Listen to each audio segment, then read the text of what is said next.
ਕਸ਼ਮੀਰੀ ਮਾਵਾਂ ਦੇ ਸੀਨਿਆਂ ਦੇ ਵਿੱਚ ਦੱਬੀਆਂ ਪਈਆਂ ਨੇ।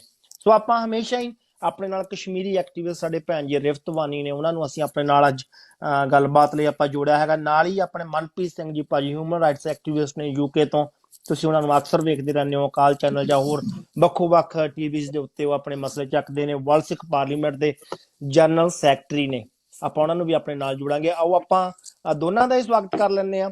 ਮਨਪ੍ਰੀਤ ਭਾਜੀ ਤੁਹਾਡਾ ਸਵਾਗਤ ਹੈ ਜੀ, ਭੈਣ ਰਿਫਤ ਵਾਨੀ ਜੀ ਤੁਹਾਡਾ ਸਵਾਗਤ ਹੈ TV ASP ਉੱਪਰ ਜੀ। ਆਦਾਬ, ਵਾਹਿਗੁਰੂ ਜੀ ਕਾ ਖਾਲਸਾ, ਵਾਹਿਗੁਰੂ ਜੀ ਕੀ ਫਤਿਹ। ਵਾਹਿਗੁਰੂ ਜੀ ਕੀ जी ਆਪਾਂ ਰਿਫਤ वानी भैन जी तो गल शुरू करांगे। रिफ्त वानी जी, जो कश्मीर में हो रहा पिछले 2 दिन में, हम उसके ऊपर बाद में जाएंगे कि कश्मीरी जो चाइनीज वहां पर जो भी हो रहा है उसके ऊपर बाद में जाएंगे। पहले जो एक बच्चे को आई थिंक निहाल नाम है उसका, उसको हिंदुस्तानी दहशतगर्दी फौज का शिकार होना पड़ा, वो शहीद हुआ है, तो उसके बारे में जरा खुलकर बताएं आप।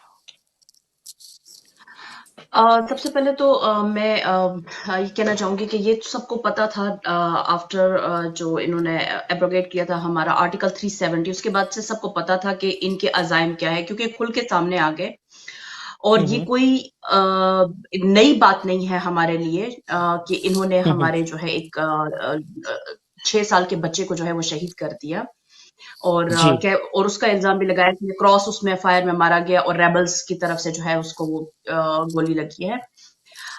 आप देखिए इन्होंने किस तरह हमारे लोगों को, हमारे जवानों को गाड़ियों के नीचे क्रश किया है। कल हमारा 14 साल का एक बच्चा भी शहीद हुआ है, वो भी, उसको भी गाड़ी के नीचे जो है कुचल के उसको जो है शहीद किया गया है।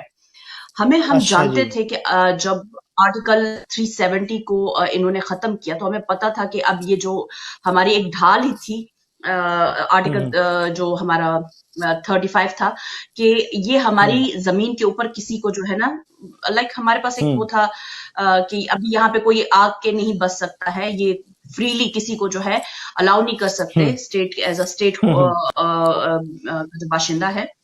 लेकिन जैसे ही इन आर्टिकल 370 को रिवोक किया और उसके बाद जो ये खुल के सामने आया है, जो इनका फेस सामने आया है, वो एक जालिम, जो एक वो इनकी जो एक अंदर सफाकियत जो इनकी है भरी हुई है, वो इनकी सामने आ गई। जो इनकी अपनी जो एक प्लानिंग है वो खुल के इनकी सामने आ गई कि असल में ये करना क्या चाहते हैं।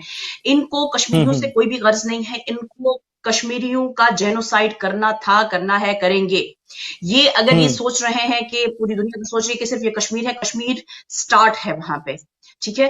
अभी सिख और जो हिंदुस्तान के अंदर मुसलमान है, NRC, CAA, वो उसकी कड़ियां हैं, ठीक है। तो ये वहां पे कुछ करना है। लेकिन अभी ये चाइना नहीं आया होता बीच में और ये कोरोना वायरस नहीं होता तो आप वहां पे हिंदुस्तान का हाल देखते। कोरोना वायरस की वजह से, लॉकडाउन की वजह से जो है लोग वहां पे अपने घरों में बंद होके जो है वो रह गए हैं। तो इस वजह से जो रेजिस्टेंस आई थी इन बिल्स के अगेंस्ट, वो खत्म हो गई। वरना आप देखते कि इनकी जो सफाकाना जो पॉलिसीज हैं वो तो पूरी दुनिया के सामने थी। हम इनसे कुछ भी एक्सपेक्ट कर सकते हैं। अभी रिसेंटली इन्होंने एक रिपोर्ट दी है, 2 रिपोर्ट्स आई हैं। एक आई है इंटेलिजेंस की रिपोर्ट जो इनके मीडिया ने दिखाया, मैं खुद अपनी तरफ से तो नहीं कह रही हूँ। उन्होंने कहा है कि यहाँ पे 30 किलो केजी जो है वो RDX आया है। चैनल के ऊपर बता रहे, भाई खुदा का खुद करो, तुम मुझे बताओ कि तुम बैठे हुए हो उसके ऊपर LOC के ऊपर कि अगर बाहर से आ रही, पहले तो आपकी आर्मी कर क्या रही है, फिर दूसरा आपकी आर्मी तोल के जो है वो उनको अंदर जाने दे रही है, ठीक है, अगर RDX आ रहा है पाकिस्तान की तरफ से। फिर दूसरा, भाई चैनल्स वालों को कैसे पता कि उसकी जो मिकदार है वो 30 किलो है। मतलब कि ये अपने ही जो जाल है उसमें ये खुद ही फंस जाते हैं, खुद ही बोल देते हैं। फिर इन्होंने जो है अभी कहा कि आफ्टर 2017 23,000 यूथ इज मिसिंग, ठीक है। अच्छा, अब ये वही जो हमारे बच्चे इन्होंने आफ्टर जो एब्रोगेट किया है इसको ऑफ आर्टिकल 370, ठीक है, उसके बाद जो इन्होंने अरेस्ट किए हैं, उनको जिनको गुमनाम जेलों में डाला है, ये उन्हीं को उठाएंगे, उन्हीं को फेक इनकाउंटर्स में, जो आप देखिए डेली आज इनकाउंटर्स हो रहे हैं, ठीक है, ये उनको फेक इनकाउंटर्स में शहीद करेंगे और इनके ऊपर जो ना रेबल्स का टैग जो है वो चिपका देंगे। घर वाले हम्म समझते हैं मिसिंग है। मिसिंग कहाँ है यार, वो उनको उठा के जेलों में बंद किया हुआ है और अपनी मर्जी से हम्म निकालते हैं और उनको शहीद करते हैं। इन्होंने हम्म हमारा हम्म प्री प्लान जेनोसाइड जो है वो शुरू किया हुआ है। दुनिया को हम्म इसके ऊपर आंखें खोलनी पड़ेंगी, दुनिया को जो है हम्म, इसके ऊपर बोलना पड़ेगा। हाँ, अगर जी ये एक वो जो दहशतगर्दी का लेबल लगा के मुसलमानों के ऊपर, पूरी दुनिया में जो मुसलमानों के साथ वो किया गया, अगर हमें मुसलमान समझ के जो है हमारा तमाशा देखा जा रहा है, तो फिर तो हम एक्सपेक्ट कुछ नहीं करते। लेकिन अगर दुनिया में थोड़ी सी भी इंसानियत बची है, अगर हिंदुस्तान के अंदर थोड़ी सी इंसानियत बची है, तो मैं कहती हम्म हूँ कि हिंदुस्तान की अवाम जो है वो क्यों नहीं बोल रहे हैं, हिंदुस्तान के जो ह्यूमन राइट्स एक्टिविस्ट हैं वो क्यों नहीं बोल रहे हैं, वहां पे हम्म जो ऑर्गेनाइजेशन है वो क्यों नहीं बोल रही हैं। तो जी ये एक प्री प्लान जेनोसाइड है। मैं इसको नहीं हम्म मानती कि जो है उधर से गोली आई है, इधर से गोली आई, ये सारा का सारा ब्लेम इंडिया के गवर्नमेंट के ऊपर प्लान जाता है। ये मिस्टर मोदी प्लान करवा हाँ रहे हैं और ये इनकी प्लानिंग है। ये हमारी जी इस इन्होंने 11 महीने से हमारा एजुकेशन का सिस्टम खत्म करके रख दिया है, हमारी इकोनॉमी खत्म हम्म कर दी है, हमारे लोग घरों में आज तक इन्होंने इंटरनेट को जो है वो कंप्लीटली उसको ऑन नहीं किया। हमारे हम्म जो लोग हैं वो अपने फैमिलीज के साथ बात करते हुए डरते हैं। इन्होंने इस तरह की दहशत हम्म वहां पे वो करके रखी हुई है। 11 महीने हम्म से एक एक स्टेट को लॉकडाउन में रखा गया है। 11 महीने is hmm not a joke. Hmm अब ये कश्मीर के हम्म अंदर ये जो फेक इनकाउंटर्स हैं उसको बहुत तेज कर रहे हैं, क्योंकि ये जो इनके साथ लद्दाख में हो रहा है उसके ऊपर से ये उसका जो अटेंशन है उसको डाइवर्ट कर रहे हैं। तो आई एम सॉरी टू से, मैं हाँ नहीं हाँ मानती हूँ कि ये कहीं और से हुआ है। ये सारा का सारा इंडियन आर्मी वहां पर हमारा जेनोसाइड कर रही है और दुनिया को इसके ऊपर हम्म बोलना होगा, दुनिया को इसके ऊपर जो है ना अपनी आंखें जो है ना वो खोलनी होगी।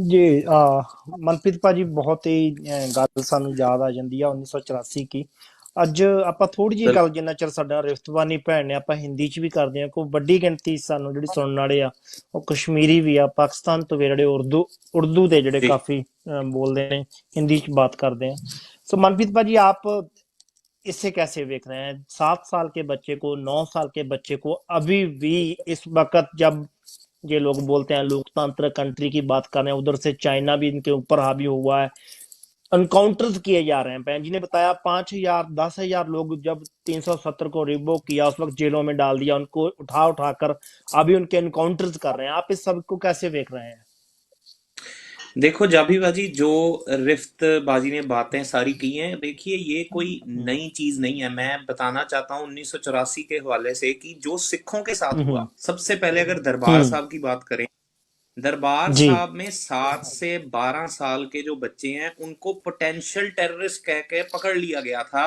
ऑपरेशन ब्लू स्टार के हम्म बाद उनको जेलों में रखा गया, हम्म डिटेंशन सेंटर में रखा गया, नाबालिग जेलों में रखा गया। ये कहा गया जी कि इन्होंने दरबार साहब का जो वो अटैक है वो मंजर इन्होंने देखा है तो ये आतंकवादी बनकर बाहर निकलेंगे, इस करके इनको खुला छोड़ना जो है वो सेफ्टी के लिए ठीक नहीं है। ये यहां हम्म तक खत्म नहीं होता। जब इंदिरा गांधी को हम्म उसके किए हुए कर्मों की सजा मिलती है तो दिल्ली में, मैं आपको हम्म दिल्ली के हवाले से बता सकता हूँ कि जो हमारा परिवार है वो हम्म भी दिल्ली से था और हमने जो कहानियां सुनी हम्म है उसको सुन के आप दंग रह जाते हैं। केवल हम्म हम्म माँ के साथ रेप करना, बाप के गले में टायर डाल के साड़ना, छोटे बच्चों के लिए ये मेंटल ट्रॉमा तो था ही था। पर ये यहां तक हम्म नहीं रुके, इन्होंने जलती हुई आगों में सिखों के बच्चों को झोंका। और केवल यही नहीं, हम्म अगर आप नानावती हॉस्पिटल के रिकॉर्ड्स अगर निकाल लो, उस रिकॉर्ड हम्म में जो 5-6 महीने के बच्चे या जो नवजात बच्चे थे उनको गैस के चूल्हों पे रख के इन्होंने साड़ दिया कि ये सिखों के बच्चे हैं। और उस वेले नारा यही लाया जाता सी कि सप दे हम्म बच्चे सपोलिए ने, ये सांप के बच्चे हैं, ये हम्म सपोलिए हैं, सांप ये के अगर ये बच्चे बड़े हुए स्पोलियां तो ये हम्म भी हमें डसेंगे। मेरा कहने का हम्म मतलब ये है कि देखो, और यही सेम मंजर आज हमें कश्मीर में दिखाई दे रहा है, पहले भी। ये कोई हम्म नई चीज नहीं हम्म है। जब ये कर्फ्यू हम्म लगाते हैं, अगर वहां पे कुछ स्टोन बच्चे, जो वहां का बच्चा बच्चा जो है वो जानता है कि हमारे साथ क्या हो रहा है, अगर वो कुछ उसके बिल्कुल लिए रिटेलिएट करते हैं तो ये उनपे भी कोई गैस छोड़ने से परहेज नहीं करते या गोलियां चलाने से परहेज नहीं करते या उनको अरेस्ट करने में भी परहेज नहीं करते। देखो, जो हम्म आर्मी के डी क्लासिफाइड जो डॉक्यूमेंट्स हैं, अगर इंडिया के वो डॉक्यूमेंट्स सही मायने में कोई वर्ल्ड कोर्ट चैलेंज करके उनको खुलवा ले तो इनको पता लगेगा कि इन्होंने क्या क्या किया है हम्म कश्मीरियों के साथ, पंजाबियों के साथ, हम्म सिखों के साथ। मेरा ये मानना है हम्म कि देखो, ये इनकी नफरत की इंतहा है। ये जो मासूम है, बच्चे जो है मासूम होते हैं। हम हमेशा ही ये कहते हैं कि चाहे वो किसी हिंदू का बच्चा है, चाहे वो किसी भी कौम का बच्चा है, बच्चे तो सबके लिए एक समान होते हैं। बच्चे को क्या समान पता है, होता है, उसमें बिल्कुल। ना तो किसी के लिए नफरत है, ना किसी के लिए उसमें प्रेजुडिस है, ना उसके अंदर कोई बायस है। पर उसको पकड़ के मार देना, कभी गाड़ी के नीचे, जैसे रिफ्त बाजी ने बताया कि उसको कैसे गाड़ी के नीचे दे दिया। मैं आपको एक यहाँ पे मसला और टच करना चाहता हूँ। हम सारे जानते हैं कि कश्मीर में जिस लड़की का रेप हुआ था मंदिर में रख के, मेरे को नाम हाँ तो हाँ, विसर रहा है आसफा उनका जो नाम है, आसफा आसिफा। आसफा आसफा, हाँ आसिफा। आसफा का जो रेप हुआ था। मैं आपको बताता हूँ, क्योंकि मीडिया की तरफ से मैं अपना यहाँ पे रिपोर्टिंग कर रहा था लाइव इवेंट की, जिस दिन मोदी यहाँ यूनाइटेड किंगडम में आया था, और हमें हजारों की तादाद में, ये उस टाइम की बात है, हम सारे उसके लिए प्रोटेस्ट करने गए थे। मैं आपको इनकी साइकी बताना चाहता हूँ, जरा आप ध्यान से सुनिए। गुजरात से एक बंदा था जो मोदी, प्रो मोदी बंदा था। मैंने उसको पूछा, मैंने कहा आप देखो, जो भी कुछ होता है आप बोल देते हो जी आईएसआई कर रही है जी, ये पाकिस्तान कर रहा है जी। अब मेरे को बताओ, ये जो लड़की का रेप हुआ है, ये तो उन्होंने बंदों ने किया है ना, मंदिर में किया है।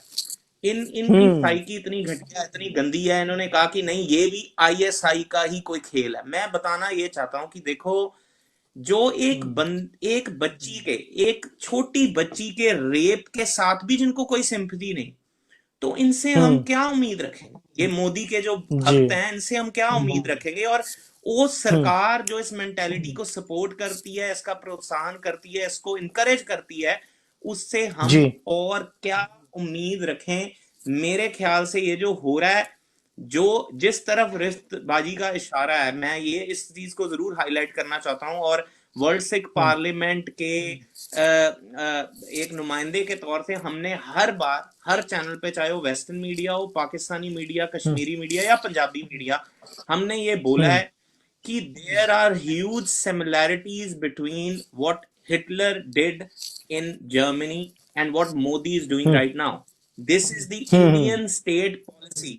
ये एक बड़ा जेनोसाइड प्लान कर रहे हैं, ये उसके इंडिकेशन है। इन्होंने क्या करना है, इन्होंने जेनोसाइडल इंपल्स इस तरीके से शुरू करके नफरत की जो एक लहर है वो चला देनी है, और उसके बाद बोलेंगे कि हाँ जी राइट्स हो गए जी, हम क्या कर सकते थे, जबकि प्री प्लान गवर्नमेंट जेनोसाइड होता है। हमारे साथ हुआ है, दिल्ली में पिछले दिनों में भी हुआ है। हाँ जी जी जी, बिल्कुल। मैं पहले तो अपने जिन्ने भी साडे सुनने वाले ने साडे भरा, मैं उन्होंने जरूर दसना चाहूंगा कि उन्होंने क्वेश्चन है वे तुसी पंजाबी च गल करो। देखो साडी पंजाबी मां बोली आ। अज जेडे कश्मीर दे मसले ते असीं गल करदे हां, साडा रिफ्तबानी भी जुड़े ने, बहुत सारे कश्मीरी या होर वीर भी जुड़े ने। अद्धा घंटा भैन जी हुणी साडे नाल ने, तो असीं चाहुंदे अपनी गल हर एक तक जावे। तो अपनी गल पहुंचाउण दे लई जे असीं किसी भाषा दे विच गल करदे ओनू प्लीज माइंड ना करिओ। असीं खालसा आ, असीं पूरे संसार ते, असीं पूरे वर्ल्ड वाइड ग्लोबल दी गल करन वाले आ। सो आपां गल करदे आं, आपां शुरू करदे आं। एक मैं बारी ਇੱਥੇ ਜਾਫੀ ਭਾਜੀ, जी ਮੈਂ ਜਾਫੀ ਭਾਜੀ ਇੱਕ ਗੱਲ, ਮੈਂ ਹੋਰ ਇੱਕ ਗੱਲ ਕਹਿਣਾ ਚਾਹੁੰਦਾ। ਮੈਂ ਨਾ जी ਹਿੰਦੀ ਚ ਗੱਲ ਕਰ ਰਿਹਾ ਤੇ ਨਾ ਮੈਂ ਹਿੰਦੀ ਚ ਗੱਲ ਕਰਨਾ जी ਪਸੰਦ ਕਰਦਾ। ਇਹਨਾਂ ਨੇ ਹਿੰਦੂ ਹਿੰਦੂ जी ਹਿੰਦੁਸਤਾਨ ਦੇ ਨਾਰੇ ਲਾ ਕੇ ਸਾਡੀਆਂ ਬਹੁਤ ਲਾਸ਼ਾਂ ਵਿਛਾਈਆਂ। ਮੈਂ ਉਰਦੂ जी ਦੇ ਵਿੱਚ ਗੱਲ ਕਰ ਰਿਹਾ ਤੇ ਉਰਦੂ ਵਿੱਚ ਗੱਲ ਕਰਨਾ जी, ਮੈਂ पसंद करता हूँ। Very nice, very nice. Okay, एक वीडियो रिफ्त बहन जी पहले चलाएंगे हम लोग, जो मोदी का जो पलटवार है वो देखते हैं। मैं टीम को बताऊंगा कि एक वीडियो चलाए, प्लीज पलटवार आप जरूर चलाएं उसे। जी, पलटवार से बेटर था कि सरेंडर वॉर कहते हैं। सरेंडर हुआ। हाँ, एक वीडियो चलाएं जरूर। न वहां कोई हमारी सीमा में घुस आया है, न ही कोई घुसा हुआ है, न ही हमारी कोई पोस्ट किसी दूसरे के कब्जे में है। बहन जी ये क्या बात हो गई? आप तो 3 दिन पहले रिपोर्टिंग कर रहे हैं, मैं बड़ा हैरान हूं। आप 3 दिन पहले बता देते हैं वहां पर क्या हो रहा है, तो आपकी जो वीडियोस हैं वो रिमूव कर दी जाती हैं। अब मोदी जी बोल रहे हैं वहां पर कुछ भी नहीं है, तो फिर जो 20 जो भारत के फौजी वहां पर मारे गए, वो कैसे मार दिए गए? आप इसके बारे में खुलकर बात कीजिए प्लीज। जफी सिंह जी, असल में इनकी आदत है बीजेपी की, ठीक है। इन्होंने अपना जो गवर्नमेंट है उसको खड़ा ही झूठ के ऊपर किया है। इनका जो रियल फेस है जो इन्होंने सामने रखा हुआ है, वो छुप नहीं पा रहा है। क्योंकि इनका जो असल फेस है ना वो उन्होंने पीछे पर्दे के पीछे रखा होता है ना इलेक्शन से पहले। लेकिन बीजेपी का सबको पता था कि मसलन इन्होंने जो वादे किए हुए थे वो सारी चीजें, लेकिन असल में हो ये गया कि इंडिया के लोगों ने बंदर के हाथ में माचिस दे दी, ठीक है। हाँ, तो अब बंदर के हाथ में माचिस दिए तो जंगल में आग तो लगनी ही लगनी है, ठीक है। ये बहुत कोशिश कर रहे हैं अपना वो जो एक्सट्रीमिस्ट फेस है उसको छुपाने की, लेकिन छुप नहीं पा रहा है। लद्दाख ने जो इंडियन जो मिलिट्री पावर है उसको बहुत ही बुरे तरीके से खोल के बेनकाब कर दिया पूरी दुनिया के आगे। जी। इंडिया जो है उसने हमेशा से, अगर आप देखें, इन्होंने हमेशा से अपनी आर्मी को तैयार किया है अगेंस्ट पाकिस्तान। 19-20 करोड़ आवाम, ठीक है।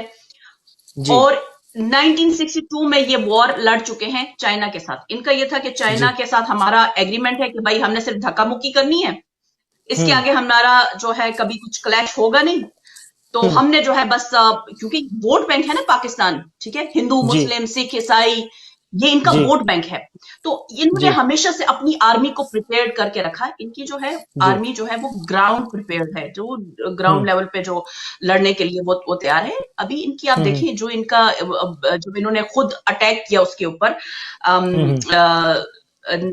इसको फरवरी 2019 में इन्होंने जो अटैक किया था पाकिस्तान पे बालाकोट पे, वहां पे इनकी जो एयरफोर्स थी वो बेनकाब हो गई कि कितनी कैपेबिलिटी है। जो इनसाइड रिपोर्ट्स हैं वो ये हैं कि जो अभिनंदन है उसका रेडार वो जो था ना रेडार उसको वो जो सिग्नल्स थे उसको जैम कर दिया था पाकिस्तान ने और उसके बाद उसको हिट किया गया था, ठीक है। उसको सुनाई नहीं दे रहा था, ग्राउंड से उसका कनेक्शन जो था वो बिल्कुल खत्म था, ठीक है जी। वहां पे वो हो गया। फिर दूसरा, इन्होंने आज तक अपनी मिलिट्री पावर को जो है सिर्फ बाय नंबर्स इन्होंने ग्रो किया है, ठीक है जी, ये जी। पहाड़ों के ऊपर अभी जो इनकी जंग होने जा रही है, अगर चाइना के साथ इनकी वॉर होती है तो वो पहाड़ों के ऊपर होगी, ठीक है, एक सख्त मौसम में होगी, क्योंकि जो लद्दाख है बहुत ही सख्त एरिया है, वहां के लिए इनकी आर्मी जो है वो प्रिपेयर्ड नहीं। दूसरा जो इनकी अगर आप देखें, जो उस टाइम इनकी पॉलिसी थी, इनका ये था कि अभी उनकी आपस में मीटिंग होनी है गलवान लेक के ऊपर, जो पॉइंट है जहां पे ये सारा इंसिडेंट हुआ। तो इन्होंने क्या किया, इन्होंने अपनी आर्मी को वहां पे भेजा। ये 300-350 से अबाउ लोग गए थे और वो इनकी बाय एयर इनकी वो कर रहे थे, हेलीकॉप्टर से मॉनिटर कर रहे थे कि कितने लोग आ रहे हैं, उनके पास वेपन है या नहीं। वो ऑलरेडी प्रिपेयर्ड थे, क्योंकि देखिए अगर आपका किसी के साथ एग्रीमेंट भी है कि धक्का मुक्की ही करनी है, लेकिन सेल्फ डिफेंस में एक सोल्जर अपना हथियार हमेशा अपने साथ रखता है, ठीक है। तो इनको इंस्ट्रक्शंस थे कि आपने जाने वहां पर टैंक जो है उनके वो उखाड़ देने, तो बाकी आपने जो ना धक्का मुक्की वो तो ऐसे ही चलता रहेगा, ठीक है। इनको था कि धक्का मुक्की पत्थर शत्थर लग जाएगा। ये लोग यहाँ से पत्थर तक साथ नहीं लेके गए थे, एक छड़ी तक साथ नहीं लेके गए थे। वहां पे जहां पे इनका झगड़ा होता है तो वहां ऊपर एक झरना बहता है। अच्छा, तो चाइना ने क्या किया था, उस झरने का पानी ऊपर से रोक दिया था इनका, ठीक है। ये जब आए हैं तो उनको ये था कि ये पहले बातचीत करेंगे, तो वो तो फिर आपको पता है वो तो वो किस तरह से वो ट्रेंड हुए हैं लोग हैं, वो तो बंदा क्या कीड़ा जमीन की कोई चीज छोड़ते नहीं है। तो उन्होंने क्या किया, ये जब आए, जब बातचीत इनकी हुई है, तो इन्होंने रेजिस्ट किया कि भाई ये उखाड़ो, यहाँ से तुम लोग पीछे जाओ। उन्होंने इनकार कर दिया कि भाई हमारी आपके साथ शर्तें हैं। एक तो गलवान वैली पे हमारा क्लेम है कि ये पूरी की पूरी वैली हमारी है, तुम लोग जो है अपनी आर्मी लेके यहाँ से निकल जाओ, पूरी गलवान वैली से निकल जाओ। तो इन्होंने इनकार कर दिया। इन्होंने टेंट उनके उखाड़े हैं, तो उन्होंने सबसे पहला काम किया कि सबसे पहले वो झरने का पानी जो है ना वहां से ऊपर से खोल दिया, ठीक है। वो खोला है तो इनकी आर्मी जब उसके अंडर आई है तो वो बिफर गए, ठीक है। उसके बाद इन्होंने क्या किया, चाइना की आर्मी, उनके पास ऑलरेडी डंडे छड़ियां जो भी वो आपने देखी होंगी वो तारों से लिपटी हुई थी, तो वो इनके ऊपर जो है उन्होंने वो हथियार यूज किए, पत्थर यूज किए। इनके जो है तकरीबन 30-40 जो है सोल्जर्स उनको अरेस्ट किया, ठीक है। अबाउट 30 इनकी कैजुअलिटीज हैं, लेकिन ये बता नहीं रहे हैं। इनके पास क्योंकि वो 17-18,000 की हाइट पे थे, ये वहां तक पूरी रात जो है उनको रेस्क्यू नहीं कर पाई इंडियन जो है ना गवर्नमेंट जो है या फोर्स जो है वो अपने सोल्जर्स को पूरी रात वहां पे पड़े। उनमें से बहुत सारे लोग जो है वो सर्दी की वजह से मारे गए और बहुत बुरी तरीके से उनको मारा पीटा गया। और उनकी तरफ से कुछ लोग जख्मी हुए हैं उनकी तरफ से भी, लेकिन उनकी तरफ से कैजुअलिटी कोई नहीं हुई है और इन्होंने एक्सेप्ट किया। उसके बाद चाइना के इसके ऊपर बयान देने के ऊपर कि हम रेजिस्ट करेंगे या कुछ करेंगे, मतलब पाकिस्तान की तरफ से अगर जरा सा भी वो कुछ वो होता है तो ये कहते हैं कि हम जो है अब हम वो करेंगे, हम जवाब देंगे और ये करेंगे। तो वो सारी चीज वहां पे मिसिंग नजर आई। 4 दिन के बाद जो है वो ऑल पार्टीज कॉन्फ्रेंस बुलाते हैं मिस्टर मोदी और वहां पे अफसोस करते हैं। 4 दिन तक उनका कोई बयान नहीं है आपने कि मेरे 20 जवान मारे गए, ठीक है, उसको भी छोड़ दें। उसके बाद क्या होता है कि चाइना को मौका मिल जाता है। चाइना ने मिस्टर मोदी की जो वो स्टेटमेंट है, जितना चाइना ने कैश किया है उतना शायद ही दुनिया का कोई मुल्क जो है ना उस चीज को इस तरह से कैश कर पाता। वो जो ही कोई बात करते हैं कि हमारे, वो कहते हैं कि भाई हम तो आए ही नहीं है। ये लो जी मोदी जी का बयान सुनो। मोदी ने तो खुद कहा है कि वो अपनी टेरिटरी, तो वो हमारी टेरिटरी में आए थे, ठीक है, हाँ, तो वो हमारी टेरिटरी में आए थे, तो हमने तो अपनी टेरिटरी को डिफेंड किया। तो पूरी दुनिया जो कंडेम करती, जो इंडिया के दोस्त ममालिक भी हैं, वो भी अगर कंडेम करना चाहें इन 20 किलिंग्स को, वो मिस्टर मोदी ने वो उनसे वो छुड़ा दिया, ठीक है, कैसे वो कंडेम करेंगे उसको? मिस्टर मोदी ने कह दिया कि भाई वो तो हमारी टेरिटरी, चाइना तुम्हारी टेरिटरी में आया ही नहीं है। तो वो कहता है कि अब चाइना उसको कहता है कि भाई तुम जो है मेरे लिए वो करो, अपनी आर्मी का एहतिसाब करो। इनका लेफ्टिनेंट कर्नल मारा जाता है, 1 लेफ्टिनेंट कर्नल, 4 मेजर और 5 सिपाही अभी इन्होंने कुछ दिन पहले इनके छोड़े हैं जी, ठीक है, जिसको ये मुकम्मल डिनाई करते रहे। और मैं बोलती रही हूँ कि नहीं, इनके आर्मी जो है वो उन्होंने उनको किडनैप किया है, वो उनके पास है, उनके पास है, उनके पास है। 4 दिन के बाद, 5 दिन के बाद वो एक्सेप्ट किया क्योंकि इनकी मजबूरी बन गई थी और उसके बाद उनको रिलीज किया। लेकिन अभी आप देखें कि उनका मीडिया अभी तक खामोश है। वो बहुत ही नपी तुली रिपोर्टिंग कर रहे हैं। वो कोई, हालांकि अभी आप देखें जो नॉर्थ है उस पे, जो नॉर्थ लद्दाख है उस पे जितने स्ट्रेटेजिक पॉइंट्स हैं ऑलमोस्ट जो है वो इस टाइम चाइना के कब्जे में जा चुका है और मिस्टर मोदी गवर्नमेंट खामोश है और वो लड़ नहीं सकती। हम सुनने वालों को भी बताना चाहते हैं आपको कि आपकी भी नॉलेज में जो बिहारी रेजिमेंट है जिसने जिसको जो बताया जा रहा है जिनके उनको बंधक भी बना दिए और जो हमारे, हाँ, ये वही रेजिमेंट है जिसने सबसे पहले, ये वही रेजिमेंट है जिसने सबसे पहले, मेरे पीछे तस्वीर दिख रही है, मेरे बहुत सारे कश्मीरी भाई देख रहे हैं जो पीछे तस्वीर दिख रही है इस साइड पे, जो श्री अकाल तख्त साहिब की है। ये वही रेजिमेंट है जिसने श्री अकाल तख्त साहिब पर सबसे पहले अटैक किया। ये वही रेजिमेंट है। मैं मनप्रीत भाजी ਤੁਹਾਡੇ ਨਾਲ ਗੱਲ ਕਰਨੀ ਚਾਹना कि ਜਦੋਂ ਇਹਨਾਂ ਨੂੰ मार ਪੈਂਦੀ है उस वेले फिर सिखों को बहलाया जाता है। अभी बहुत सी ऐसी वीडियोस चल रही हैं जो हिंदू मीडियाज हैं, सोशल नेटवर्किंग पर पे सिखों, अब आप अभी यहाँ तक भी हो गया। एक टाइम तो जब दरबार साहिब पर अटैक करते हैं वहां पर तिरंगा झंडा लहराते हैं। जब हमारे बच्चे साइकिलों के ऊपर श्री हेमकुंड साहिब, श्री हजूर साहिब जाते हैं, उनके जो निशान साहिब हैं वो उतार लिए जाते हैं। अब जब बारी आई इनको जूते पड़ने की, मैं साफ बोलूं तो इन लोगों ने जो फौज के, जो सिख रेजिमेंट्स के जो ट्रक हैं उन पर हमारे निशान साहिब, हमारे खालसाई झंडे लगा दिए। आप इस पर क्या बात प्रतिक्रम देते हैं? देखो, बिल्कुल जो आपने ये बोला है, देखो ये इंडिया आज से नहीं कर रहा। जब भी इंडिया ने कोई जंग लड़ी है, चाहे पाकिस्तान से हो, चाहे बांग्लादेश के फ्रंट से हो, चाहे जहां भी हो, सिखों को आगे किया जाता है एज अ फॉर्डर कि ये बंदे जो फर्स्ट लाइन सोल्जर्स हैं ये मरेंगे। और उनको पता है, ये भी उनको पता है भी इनकी आर्मी में जो 2-3 रेजिमेंट्स हैं जो जिनके अलावा कोई लड़ाई करने का, जो एक तरीके से जो ग्राउंड की लड़ाई करनी, वो किसी की, देखो आर्टिलरी चलानी इजी है, ठीक है, पर ग्राउंड वर्क जो गुरिल्ला वॉरफेयर होता है, इनको पता है। ये चंद कौमें हैं, अगर जो सिखों की बात कर रहे हैं, जैसे आप बांग्लादेश में जो जनरल पाकिस्तान का सरेंडर करता है, वो बोलता है अगर जनरल अरोड़ा, जनरल सुबेग सिंह ना होते तो हम ये सरेंडर नहीं करना था हमने, अगर इनकी बहादुरी ना होती। अगर चाइना ने भी, अगर देखा जाए तो जिस जमीन पर ये लड़ रहे हैं, अगर मैं गलत नहीं हूं, उसमें से काफी एरिया जो है वो महाराजा रणजीत सिंह के टाइम पे संधि हुई थी चाइना से, वो भी काफी एरिया जो है वो सिखों का है। और ये चीज चाइना कमिट कर चुकी है अटल बिहारी वाजपेयी की गवर्नमेंट के टाइम पे। बात देखो सिर्फ इतनी है, अगर मेरे को कोई शक नहीं है, ये जो हमारे जो 4 जो सिख सोल्जर मारे गए हैं, मेरे को कोई शक नहीं है कि हो सकता है इनको भी पहले उन्होंने पकड़ा हो और इन्होंने उनकी बातें ना मानी हो और इनका कत्ल कर दिया हो, तो मेरे को तो कोई शक नहीं है कि ये का इंडिया की एक कैंपेन चलाई गई। इंडिया, हाँ, एक बिल्कुल। कैंपेन चलाई गई, उसकी वजह से लगता है सिखों को जो बोलते हैं पे ਸਿੰਘਾਂ ਨੂੰ लाल तेल लाउण वाली गल है ना जी। बिल्कुल भाजी बिल्कुल। भाजी जी देखो जी बात सिर्फ इतनी है जी कि अगर मैं इसको cut the long story short करूं तो हम्म आज जो शिवसेना, जो आरएसएस ये झंडे झुलाते हैं कि हम देशभक्त हैं, ये लोग इनके लोग क्यों नहीं बॉर्डर्स पर हैं? इनके लोग क्यों नहीं गोलियां खा के मरते? चाहे कश्मीर की एलओसी पे बंदा मरे, कारगिल में मरे तब भी सिख मरते हैं, यहां मरे तब भी सिख मरते हैं, हर जगह सिखों को क्यों मारा जा रहा है? तो ये चीज हम सिखों को भी समझनी पड़ेगी। और खास करके मैं ये एक बात जरूर कहना चाहता हूं, देखो इस टाइम पे जो पूरा इंडिया है वो एक ही स्ट्रेटजी पे चल रहा है, वो है हिंदुत्व की स्ट्रेटजी। एक ये भी बात समझनी पड़ेगी हमें।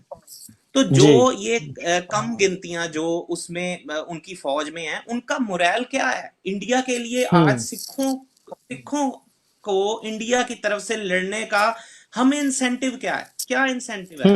हमें कोई इंसेंटिव नहीं है। इन्होंने वही आर्मी यूज करके तो हमें मारा है, वही आर्मी यूज करके तो कश्मीरियों को मार रहे हैं, वही आर्मी यूज करके तो लॉकडाउन करके तो लोगों को इन्होंने उस जन्नत को इन्होंने जहन्नम बना दिया कश्मीर की।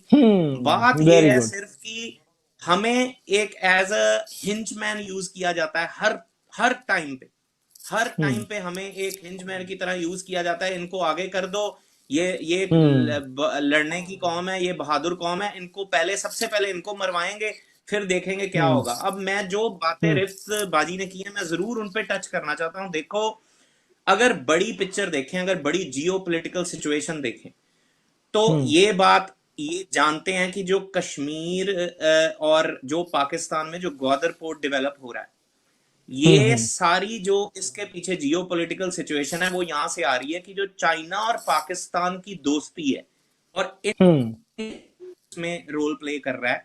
उनको पता है कि अगर इस कॉरिडोर में ये तीन ताकतें इकट्ठी हो गई, अगर पाकिस्तान चाइना इकट्ठा हो गया, रशिया इकट्ठा हो गया, इंडिया के पास कोई चांस नहीं है कोई भी वॉर विन करने का। और ये बात इंडिया भी जानता है कि अमेरिका कभी भी फॉरेन सॉइल्स पे आके इंडिया की तरफ से नहीं लड़ेगा। अमेरिका आज तक नहीं लड़ा जब तक उसका सेल्फ इंटरेस्ट इन्वॉल्व नहीं हुआ।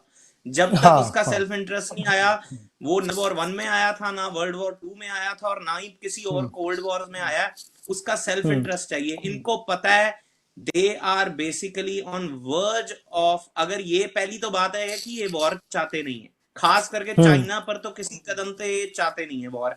आप सोच कर देखो, जो लोग आज से साल पहले पाकिस्तान के, मैं तो ये बोलूंगा, भीख मांग रहे थे कि हमारे साथ लड़ाई करो, एक तरह से देखा जाए तो ये इनवाइट कर रहे थे पाकिस्तान को छोटी छोटी बातों पे भी, नहीं हम लड़ाई करो। वो करतारपुर कॉरिडोर बनाकर उसने समझदारी करके अपना इंटरनेशनल इमेज ठीक कर लिया, जिसको ये रोज गालियां निकालते थे। इनकी जो इमेज थी, उसके बाद हालात ये बने हैं कि चाइना के साथ ना तो अगर इकोनॉमी कंपेयर कर लो, अगर मिलिट्री माइट कंपेयर कर लो, इंटरनेशनल फॉरेन रिलेशनशिप कंपेयर कर लो, चाइना के मुकाबले इंडिया 5% भी नहीं है, कुछ भी नहीं है। इंडिया की कोई स्टैंडिंग नहीं है, इंडिया का कोई इंटरनेशनल रिलेशनशिप्स नहीं है, इंडिया कहीं भी नहीं है। इंडिया, सॉरी टू से, अब मैं ये जो वर्ड यूज करने जा रहा हूं ये हमें सोचना पड़ेगा, इंडिया सिर्फ उछल रहा है अमेरिका के सिर पे, और अमेरिका इतना चालाक है, चाहे वो हाउडी मोदी का इवेंट करे, तो चाहे वो नमस्ते ट्रंप का इवेंट करे, दोनों बार सॉरी टू से ये इंडिया वाले ही $1 बिलियन खर्च के उनसे हथियार खरीदते हैं। अमेरिका कभी कुछ नहीं खरीदता इंडिया से, अमेरिका कभी कोई ट्रीटी नहीं देता इनको, कभी कोई बायलैटरल ट्रीटी ऑफर नहीं करता।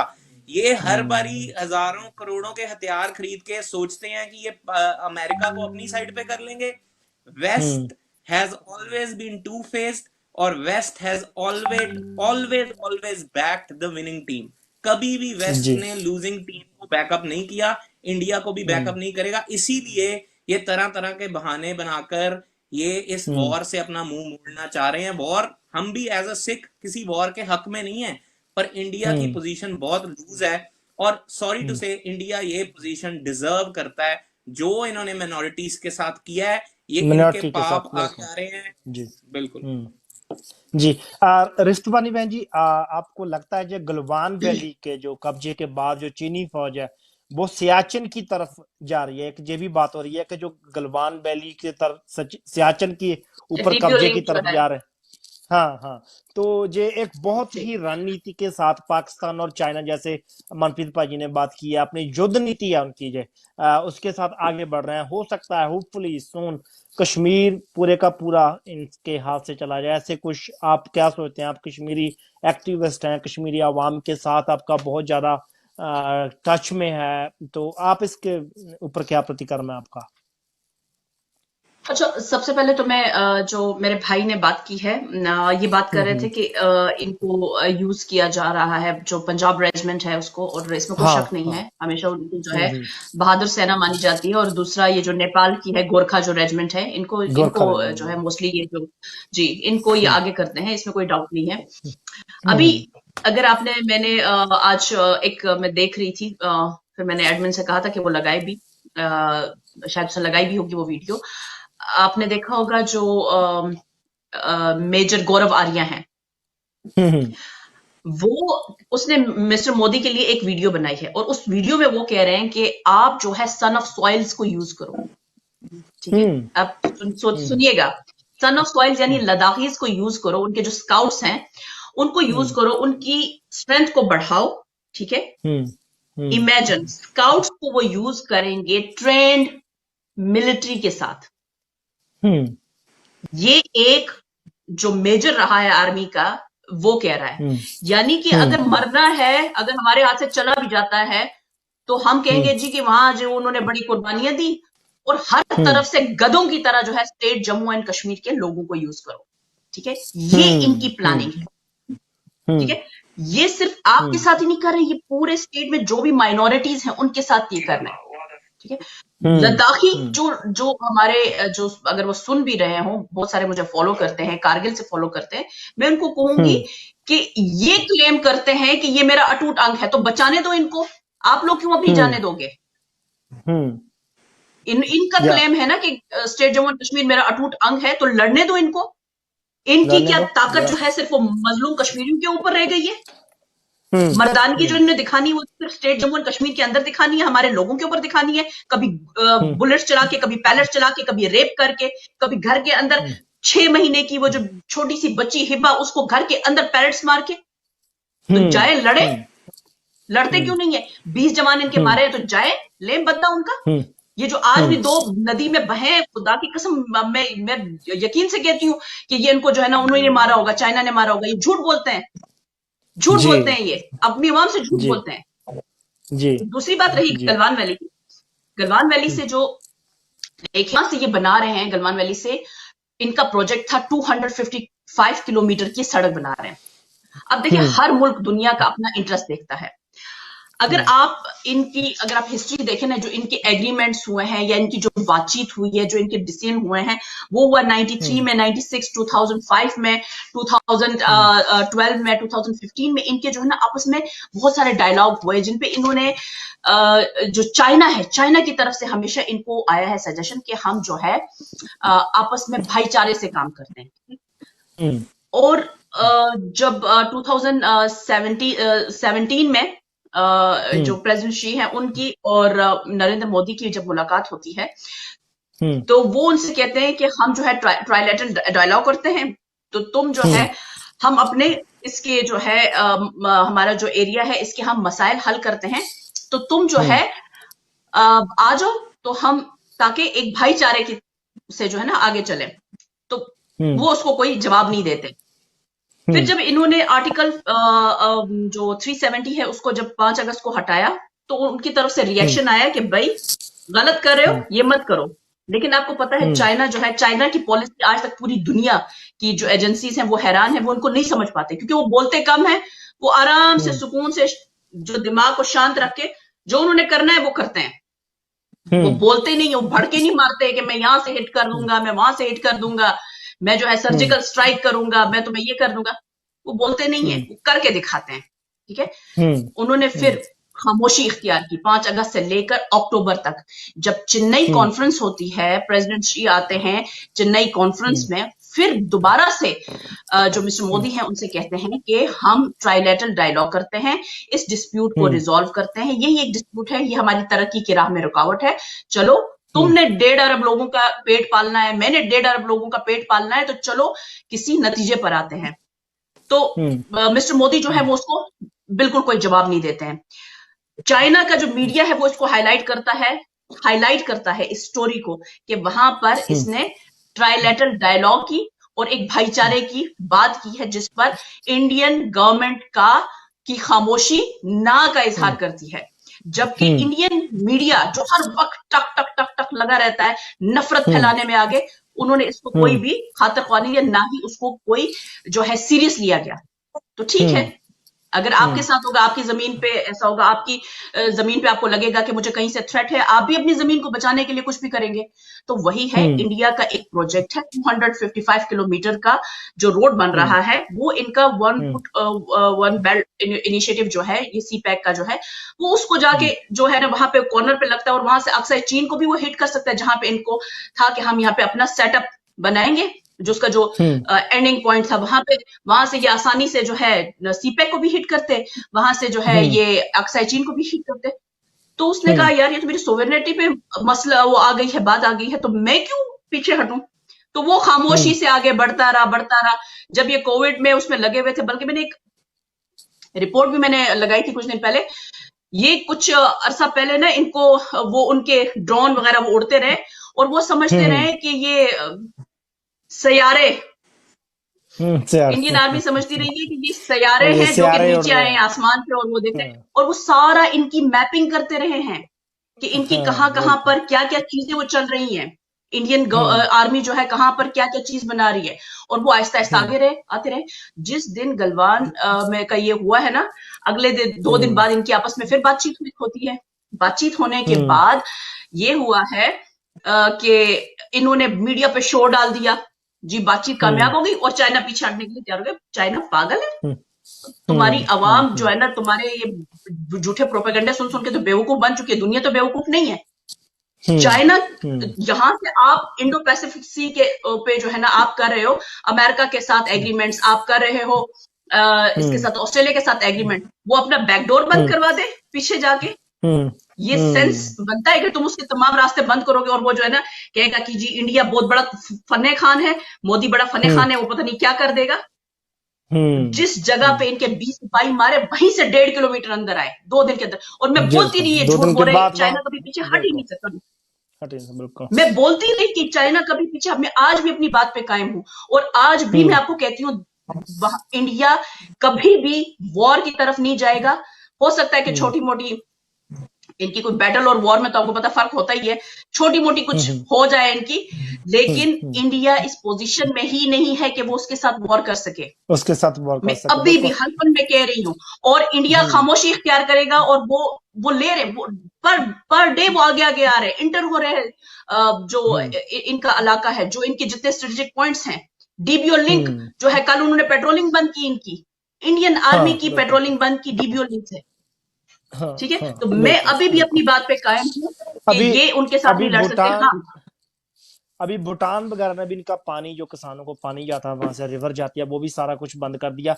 मनप्रीत भाजी एक लास्ट क्वेश्चन लेना ਆਪਾਂ ਰਿਸ਼ਤ ਭੈਣ ਜੀ ਨੂੰ, ਫਿਰ ਆਪਾਂ ਆਪਣੇ ਅਗਲੇ ਮਸਲੇ ਦੇ ਉੱਤੇ ਗੱਲ ਕਰਨੀ ਹੈ ਜਿਹੜੀ पंजाब ਦੇ ਵਿੱਚ हैगा चल रहा अर्जेंट।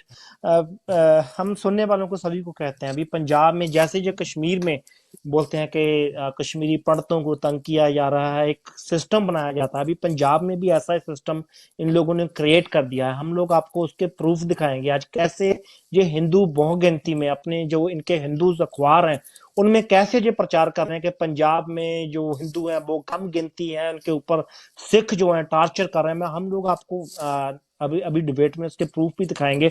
उससे पहले लास्ट क्वेश्चन हम रिफ्त भैन जी से करेंगे। पहले अभी भूटान और जो आस पड़ोस के सभी मुल्क हैं उनसे पूरा एक तरह का बगावत जो हो चुकी है। जो कश्मीर का जो संघर्ष है अभी पूरा हमारा पंजाबियों का, हम सिखों का ये मानना है कि अभी अगर लड़ाई लड़ रहा है कोई हिंदुस्तानी हुकूमत से, वो कश्मीरी लोग लड़ रहे हैं। बेशक 370 रीबुक कर आपको क्या ऐसे कुछ लगता है कि ये लोग उसको दबाने में कामयाब हुए हैं कहीं पर, क्या आपको ऐसे कुछ लगता है? और अभी जो सिचुएशन है, अभी जो सिचुएशन इन लोगों ने बनाई है कश्मीर के, चाइना ने इसके ऊपर अटैक कर दिया, आस पड़ोस के जो कंट्री हैं वो भी इससे बागी हो गए हैं, वो भी मुश्किलें खड़ी कर रहे हैं, उसमें कश्मीरियों को क्या करना चाहिए? मैंने तो अभी, मैं कल भी गई हूँ और मैं अपने लोगों से, मेरी तो एक तो मुसीबत है, मैं जो ही लाइव जाती हूँ पता नहीं क्या हो जाता है, इतनी बंद कर पीसफुल देते और हैं, इतने अच्छे मूड से जाती हूँ और वो मेरी वीडियो ही उड़ा देते हैं। उड़ा बड़े देते हैं। पुरसुकून, उस पे मैंने कोई नफरत अंगेज बात नहीं की थी। मैंने अपने लोगों से कहा था सुकून करो, चिल करो, देखो। मैं अभी भी अपने लोगों को कहती हूँ सुकून करो, देखो अभी ऊंट किस करवट बैठता है। क्योंकि ये अभी, एक तो ये मसला ये है ना कि हम लोग अभी लॉकडाउन में हैं, लीडरशिप सारी बंद है, वो चाहे मेन स्ट्रीम है, वो पॉलिटिकल है, सॉरी ये जो हमारी रेजिस्टेंस लीडरशिप है, तो वो सारे अभी कैद में है, वर्कर्स अभी सारे कैद में हैं। तो मैं इनको यही कह रही हूँ कि आप इनको मौका ना दो। हम मौका नहीं भी दे रहे फिर भी शहादतें हो रही हैं पर डे, हम 5-6 जनाजे हम लोग उठा रहे हैं, ठीक है। लेकिन अगर हम सारी चीज को साइड पे करें, मैं अपने लोगों से यही, कल भी मैंने यही कहा कि अभी आप अपना एग्रीकल्चर और इन सब चीजों के ऊपर फोकस करो और आप देखो ऊंट किस करवट बैठता है, ठीक है।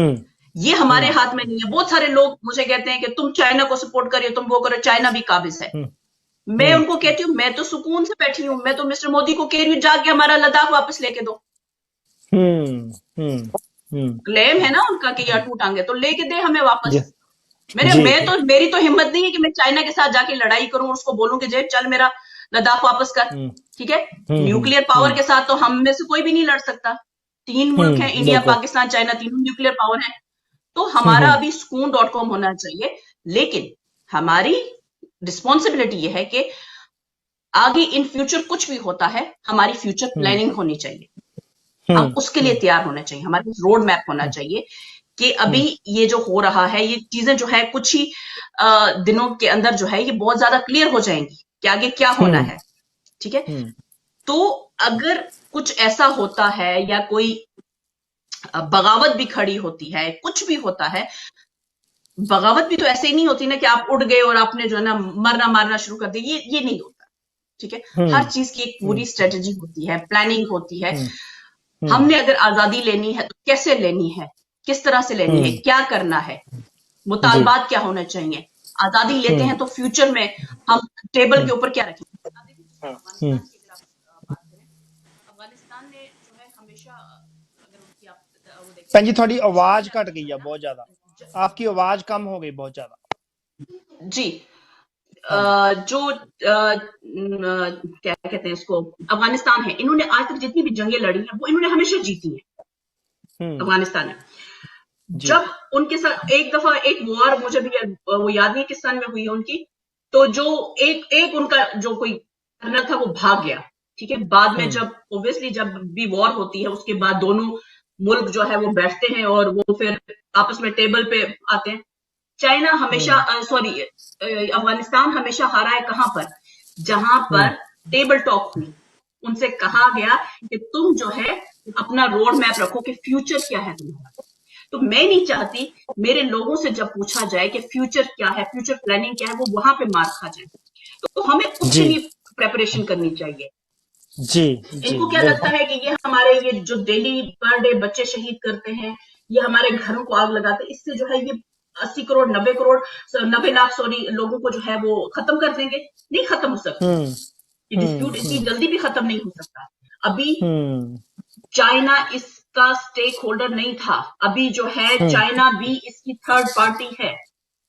लोग मेरे ऊपर हंसते थे, मैं बोल रही थी कि ये इंडिया चाइना को थर्ड पार्टी बना रहा है, बना दिया, अभी चाइना भी थर्ड पार्टी। और चाइना ने अभी पिछले हफ्ते यही कहा कि अगर हमें यूएन तक लेके जाना है तो उनको जाने के लिए तैयार है, यानी कि अब मैं थर्ड पार्टी हूँ, वीटो पावर भी हूँ, लेके जाओ मुझे। ठीक है। तो हमें जो है हमें अपनी चीजों को ठीक करना है। हम इंडिया पाकिस्तान इन आर्मीज के साथ नहीं लड़ सकते, ये रियलिटी है।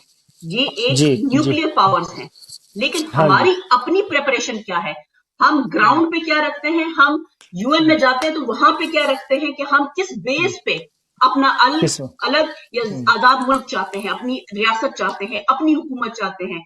ये जो हमारे साथ हो रहा है, हमारे पास आज तक टेबल पे रखने के लिए ना शायद पंजाब वालों के पास कुछ होगा, ना ही कश्मीरियों के पास कुछ है, क्योंकि प्रिपरेशन नहीं है। कुर्बानियां दी है, लेकिन कुर्बानियों का जो सिला मिलना चाहिए था वो कैसे लेना है वो हमें नहीं पता। इस जगह पे आके हम लोग मार खा जाते हैं। तो यहाँ पे मैं कहूंगी कि हमें थोड़ा सा अभी शांत और प्रिपरेशन और स्ट्रेटेजी इनके ऊपर फोकस करने की जरूरत है। बिल्कुल, बहुत बहुत धन्यवाद बहन जी आपका। एक बात मैं आपको जाते वक्त जरूर बताना चाहता हूँ, जितने भी हमारे कश्मीरी सुन रहे हैं, ये टाइम है कि हम सभी को मैं आपकी आवाज नहीं क्लोज सुन आना पा रही, पड़ेगा। बहुत कम हो गई है। हाँ, आवाज आ रही है आपको? जी, बहुत कम आ रही है, लेकिन चलिए मैं कोशिश करती हूँ सुनने की। हाँ, अभी जो टाइम है वो आ चुका है। मैं सभी को सुनने वालों को कहता हूँ, हम सभी को इकट्ठा होना पड़ेगा। जितने भी भारत में जो हिंदुस्तानी दहशतगर्द को सहन कर रहे हैं, जो उनकी दहशतगर्दी हम देख रहे हैं, सभी को इकट्ठा होना पड़ेगा। वर्ल्ड सिख पार्लियामेंट की तरफ से, हम मीडिया काउंसिल की तरफ से एवरीडे आपके लिए हर सैटरडे कोई ना कोई प्रोग्राम लेकर आते हैं। इन फ्यूचर भी हम जितने भी कश्मीरी एक्टिविस्ट हैं उन सभी को बोलते हैं कि आप हमारे साथ जरूर ज्यादा से ज्यादा जुड़िए। हम लोगों को जो लड़ाई है यूएन तक, वर्ल्ड वाइड तक, हमको एक एक एक सूत्र में बांधनी पड़ेगी। थोड़ी हिंदी उर्दू बोलਣ ਚ ਮੈਨੂੰ ਮੁਸ਼ਕਲਤਾ ਜ਼ਰੂਰ ਆਉਂਦੀ ਆ, ਤੇ ਪਰ ਮੈਂ ਲਾਸਟ ਵਿੱਚ ਇਹੀ ਕਹੂੰਗਾ ਭੈਣ ਜੀ ਤੁਹਾਡਾ ਬਹੁਤ ਬਹੁਤ ਧੰਨਵਾਦ, ਤੁਸੀਂ ਆਏ ਪ੍ਰੋਗਰਾਮ ਦੇ ਵਿੱਚ। ਕੋਈ ਸ਼ਾਰਟ ਦੇ ਵਿੱਚ 1 ਮਿੰਟ ਦੇ ਵਿੱਚ ਤੁਸੀਂ ਕੋਈ ਲਾਸਟ ਵਿੱਚ ਕੋਈ ਗੱਲ ਕਹਿਣੀ ਚਾਹੁੰਦੇ ਹੋ? मुझे लास्ट आपकी में सारी सिर्फ बातें 1 समझ मिनट। नहीं आई है, बहुत कम आवाज आ रही है। आई डोंट नो कि क्या हुआ है, लेकिन हाँ, आपने लास्ट कमेंट यही पूछा है, तो मैं यही कहूंगी कि देखिए, जहां पे भी इस तरह की जो मूवमेंट्स होती हैं, अभी आप देखिए जैसे कल जो नए जो उम्मीदवार हैं प्रेसिडेंट के यूएस के, उन्होंने भी कहा कि जो माइनॉरिटीज के साथ इंडिया के अंदर हो रहा है वो बहुत बहुत गलत हो रहा है। उन्होंने कहा कि जो सीएए है और एनआरसी है और आर्टिकल 370 है, तो ये बहुत गलत जो है फैसले हैं इंडियन गवर्नमेंट की तरफ से, और उनको जो है दोबारा से उनको जो है खत्म करना चाहिए। और जो कश्मीर के अंदर स्पेशली उन्होंने बात की जो ह्यूमन राइट्स वायलेशन हो रहा है, इसके ऊपर इंडिया को जो है ना इसको खत्म करना चाहिए। और जब मैं अगर प्रेसिडेंट बनता हूँ तो मैं इन फ्यूचर जो है इसको, इन चीजों को वो मैं देखूंगा। जी लेकिन जी, बात आती है माइनॉरिटीज की, ठीक है, माइनॉरिटीज क्यों इतनी बड़ी तादाद में होगी, वो भी करोड़ों की तादाद में है। जब माइनॉरिटीज भैन जी आई एम सॉरी, भैन जी आपकी आवाज बहुत खराब हो गई है, आपकी आवाज बिल्कुल भी ठीक नहीं आ रही। हाँ जी, दोबारा से ज्वाइन कर लेती हूँ। ठीक है ठीक है। हाँ जी, ਮਨਪ੍ਰੀਤ ਭਾਜੀ ਗੱਲਬਾਤ ਆਪਾਂ ਕਰ ਰਹੇ ਸੀ ਭੈਣ ਜੀ ਹੁਣਾਂ ਦੇ ਨਾਲ। ਤੁਹਾਡਾ ਕੀ ਇਹਦੇ ਉੱਤੇ ਵਿਊ? ਆਪਾਂ ਪੰਜਾਬ ਵੱਲ ਨੂੰ ਵਧਣਾ ਜ਼ਰੂਰ ਆ, ਆਪਣੇ ਨਾਲ ਆਪਾਂ ਭਾਈ ਰੇਸ਼ਮ ਸਿੰਘ ਹੁਣਾਂ ਨੂੰ ਵੀ ਲੈਣਾ ਹੈਗਾ। ਪੰਜਾਬ ਦੇ ਵਿੱਚ ਜਦੋਂ ਆਪਾਂ ਗੱਲ ਕਰੀਏ, ਕਸ਼ਮੀਰ ਦੇ ਬਾਰੇ ਵੀ ਤੁਸੀਂ ਆਪਣੀ ਟਿੱਪਣੀ ਦੇਣੀ ਆ। ਪੰਜਾਬ ਦੇ ਵਿੱਚ ਵੀ ਇੱਕ ਮਾਹੌਲ ਬਣਾਇਆ ਜਾ ਰਿਹਾ, ਜਿਹੜੇ ਹਿੰਦੂਤਵੀ ਜਿਹੜੇ ਸੰਗਠਨ ਨੇ ਉਹ ਇਹ ਹੁੱਕੇ ਦੇ ਰਹੇ ਨੇ ਆਲੇ ਦੁਆਲੇ। ਅਸੀਂ ਪ੍ਰੂਫ ਦਿੰਨੇ ਆ ਇਹਦਾ ਆਪ ਜੀ ਦੇ ਕਮੈਂਟ ਤੋਂ ਬਾਅਦ, ਕਿ ਕਿਵੇਂ ਜਿਹੜੇ ਹਿੰਦੂ ਨੇ ਉਹਨਾਂ ਨੂੰ ਸਿੱਖਾਂ ਵੱਲੋਂ ਤੰਗ ਕੀਤਾ ਜਾ ਰਿਹਾ, ਜਦ ਕਿ ਇੱਕ ਜਦ ਅਸੀਂ ਵੇਖਦੇ ਹਾਂ ਸਿਸਟਮ ਲਗਾਤਾਰ ਜਿਹੜੇ ਹੈਗੇ ਆ ਹਿੰਦੂਤਵੀ, ਚਾਹੇ ਉਹ ਸ਼ਿਵ ਸੈਨਾ ਹੋਵੇ, ਬੇਸ਼ੱਕ ਇਹ ਸਰਕਾਰੀ ਹੱਥ ਠੋਕੇ ਜਿਹੜੇ ਚਾਹੇ ਰਵਨੀਤ ਬਿੱਟੂ ਆ ਜਾਂ ਇਹਨਾਂ ਦੇ ਹੋਰ ਜਿੰਨੇ ਵੀ ਪਾਲਤੂ ਨੇ, ਉਹ ਸਿੱਖਾਂ ਨੂੰ ਭੜਕਾਉਣ ਲਈ ਬਹੁਤ ਹੀ ਜਿਹੜੀਆਂ ਬਿਆਨਬਾਜ਼ੀਆਂ ਨੇ ਉਹ ਜਿਹੜੀਆਂ ਦੇ ਰਹੇ ਆ। ਤੁਹਾਨੂੰ ਤੁਸੀਂ ਇਹਦੇ ਤੇ ਤੁਹਾਨੂੰ ਕੀ ਲੱਗਦਾ ਜੀ? ਬਿਲਕੁਲ, ਮੈਂ ਇਹਦੇ ਵੱਲ ਆਉਣਾ, ਪਰ ਮੈਂ ਜਿਹੜੀਆਂ ਗੱਲਾਂ ਰਿਫਤ ਭੈਣ ਜੀ ਨੇ ਕੀਤੀਆਂ, ਮੈਂ ਹੁਣ ਮੇਰੇ ਖਿਆਲ ਨਾਲ ਭੈਣ ਜੀ ਹੁਣ ਹੈਗੇ ਨਹੀਂ, ਅਸੀਂ ਪੰਜਾਬੀ ਦੇ ਵਿੱਚ ਗੱਲ ਕਰ ਰਹੇ ਹਾਂ। ਦੇਖੋ, ਬਹੁਤ ਇੱਕ ਵੱਡੀ ਗੱਲ ਜਿਹੜੀ ਭੈਣ ਜੀ ਨੇ ਕੀਤੀ ਹੈ ਉਹ ਇਹ ਸੀਗਾ ਕਿ ਜਦੋਂ ਤੁਸੀਂ ਜੰਗ ਨਹੀਂ ਲੜ ਰਹੇ ਉਦੋਂ ਕੀ ਕਰਨਾ ਹੈ। ਇਹਦੇ ਵਿੱਚ ਕੋਈ ਸ਼ੱਕ ਨਹੀਂ ਹੈ, ਚਾਹੇ ਉਹ ਅਫਗਾਨੀ ਹੋਣ, ਚਾਹੇ ਕਸ਼ਮੀਰੀ ਹੋਣ, ਚਾਹੇ ਅਸੀਂ ਪੰਜਾਬੀ ਹੋਈਏ, ਸਿੱਖ ਹੋਈਏ, ਅਸੀਂ ਸਦਾ ਟੇਬਲ ਤੇ ਹਾਰੇ ਹਾਂ। ਸਾਡੇ 'ਚ ਇੰਨੀ ਹਿੰਮਤ ਹੈ, ਅਸੀਂ ਆਪਣੀ ਜਾਨ ਦੇ ਸਕਦੇ ਹਾਂ, ਅਸੀਂ ਦੁਸ਼ਮਣ ਨੂੰ ਖਾਲਸਾਈ ਰਵਾਇਤਾਂ ਅਨੁਸਾਰ ਸਜ਼ਾ ਦੇ ਸਕਦੇ ਹਾਂ। ਮੈਂ ਤੁਹਾਨੂੰ ਇੱਕ ਗੱਲ ਕਹਿਣਾ ਕਿ ਇੱਥੇ ਇੱਕ ਪ੍ਰੋਟੈਸਟ ਸੀਗਾ ਜਦੋਂ ਕਸ਼ਮੀਰ ਦਾ NRC ਦਾ ਹੋਇਆ, ਤੇ ਲੰਡਨ ਦੇ ਵਿੱਚ ਬਹੁਤ ਭਾਰੀ ਪ੍ਰੋਟੈਸਟ ਹੋਏ, ਤੇ ਮੈਂ ਇੱਕ ਕਸ਼ਮੀਰ ਦੀ ਬੀਬੀ ਨੂੰ ਪੁੱਛਿਆ, ਤੇ ਮੈਂ ਉਹਨੂੰ ਕਿਹਾ ਵੀ ਹੁਣ ਦੱਸੋ, ਹੁਣ ਤੁਸੀਂ ਕੀ ਕਰੋਗੇ? 70 ਸਾਲ ਪੁਰਾਣਾ ਐਗਰੀਮੈਂਟ ਖਤਮ ਹੋ ਗਿਆ। ਉਹ ਕਹਿੰਦੀ, ਭਾਜੀ ਦੇਖੋ, ਤੁਸੀਂ ਸਿੱਖ ਹੋ ਤੇ ਮੈਂ ਮੁਸਲਮਾਨ ਆ, ਤੁਹਾਨੂੰ ਪਤਾ ਹੈ ਸਾਨੂੰ ਇੱਕ ਹੀ ਗੱਲ ਸਿਖਾਈ ਜਾਂਦੀ ਹੈ ਕਿ ਜੇ ਤੁਹਾਡੀ ਇੱਜ਼ਤ ਤੇ ਬਣ ਜਾਏ, ਆਬਰੂ ਤੇ ਬਣ ਜਾਏ, ਜਾਂ ਫਿਰ ਤੁਸੀਂ ਜੀਓਗੇ ਤੇ ਜਾਂ ਫਿਰ ਤੁਸੀਂ ਦੂਸਰੇ ਨੂੰ, ਜਾਂ ਤੁਸੀਂ ਮਰੋਗੇ, ਸ਼ਹੀਦ ਹੋਵੋਗੇ, ਤੇ ਜਾਂ ਤੁਸੀਂ ਦੂਸਰੇ ਨੂੰ ਮਾਰੋਗੇ ਜਿੰਨਾ ਤੁਹਾਡੇ ਨਾਲ ਕਰਿਆ। ਹੋਰ ਤਾਂ ਸਾਡੇ ਕੋਲ ਕੋਈ ਚੋਇਸ ਨਹੀਂ ਹੈਗੀ।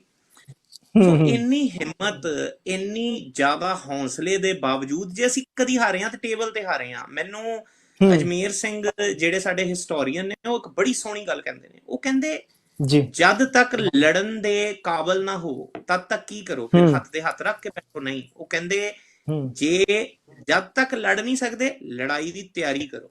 ਇਹ ਬਹੁਤ ਜ਼ਰੂਰੀ ਹੈ ਕਿ ਅੱਜ ਸਾਡੇ ਵਾਸਤੇ ਇਹ ਜਿਹੜਾ ਟਾਈਮ ਹੈ, this is the time to introspect ਕਿ ਅਸੀਂ ਪਹਿਲਾਂ ਕਿੱਥੇ ਕਿੱਥੇ ਹਾਰੇ ਆ and where we could lead to the wins, ਹੈ ਨਾ।